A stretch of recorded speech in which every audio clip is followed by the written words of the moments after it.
on behalf of the President of the United States, President Trump, I want to thank you for your friendship and for the friendship that Israel has shown towards the United States and so many issues we work on together that extend beyond the causes of war and peace, but advances in technology, advances in economics, and those remain strong and enduring and unwavering, and not enough attention gets paid to those links, the economic links, the cultural links.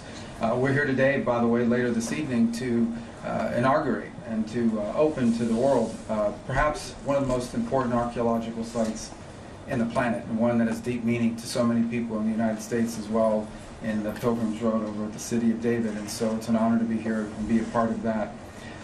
As far as the President's been clear on the ongoing issues in Gaza, and that is that every single hostage, both living and deceased, needs to be home immediately.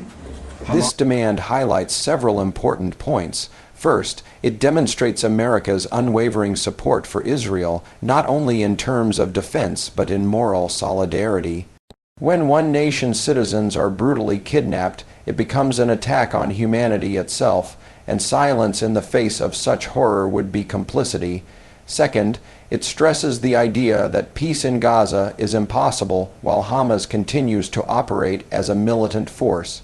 The U.S. position makes it clear that the release of hostages is not just an isolated humanitarian demand. It is the starting point for any kind of meaningful future for the region.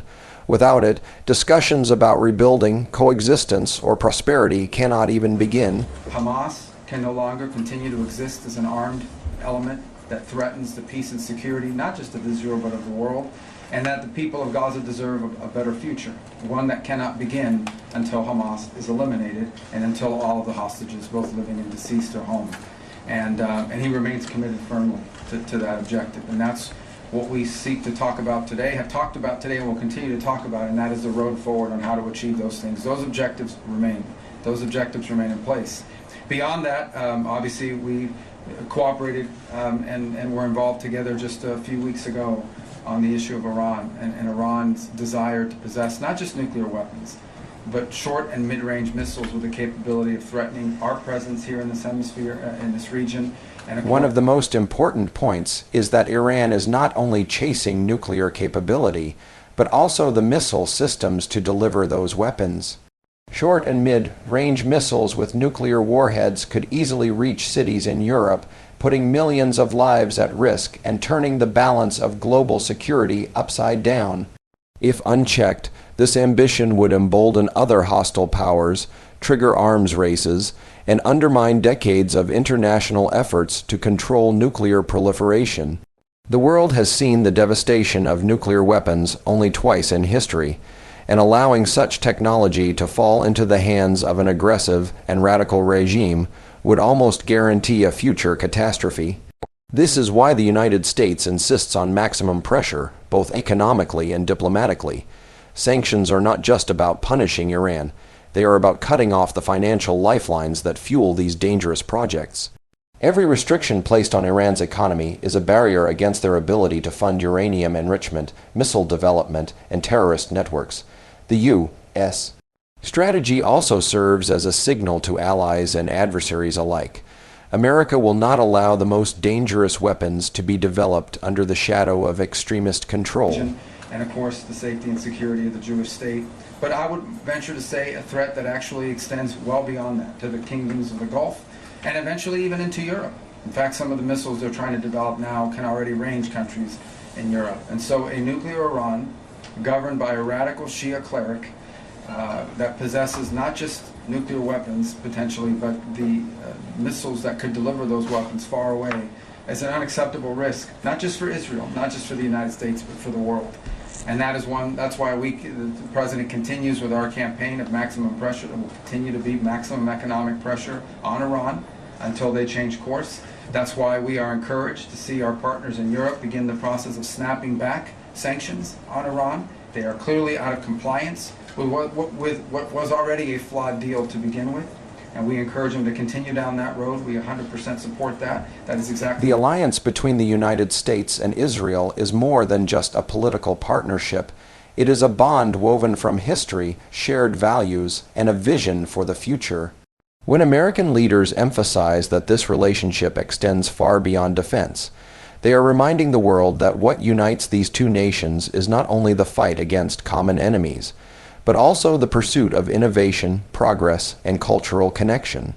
At its core, this alliance is about friendship. Friendship tested in wars, strengthened in peace, and celebrated in moments of shared achievement. Another powerful symbol of this connection is found in culture and history. The inauguration of the Pilgrim's Road in the city of David is more than an archaeological milestone.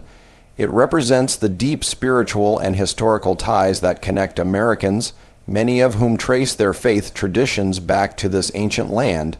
Standing together to honor this site is a reminder that the bond is not only political or economic, but also rooted in identity and shared meaning.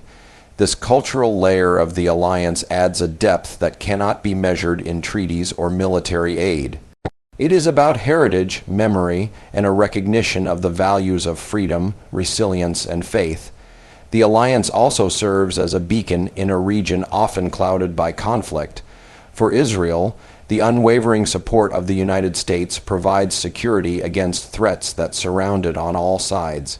For the U.S., Israel stands as a steadfast ally in one of the most volatile parts of the world, a partner that shares intelligence, fights terrorism, and acts as a democratic anchor in a sea of instability. That is exactly what needs to happen. And we remain firmly committed, as I said, to the President's objective, which has been abundantly clear on, and I want to repeat. At the end of the day, no matter what has happened or happens, the objective remains the same, and that is all 48 of those hostages, both living and deceased, need to be home. They need to be returned. They never should have been taken.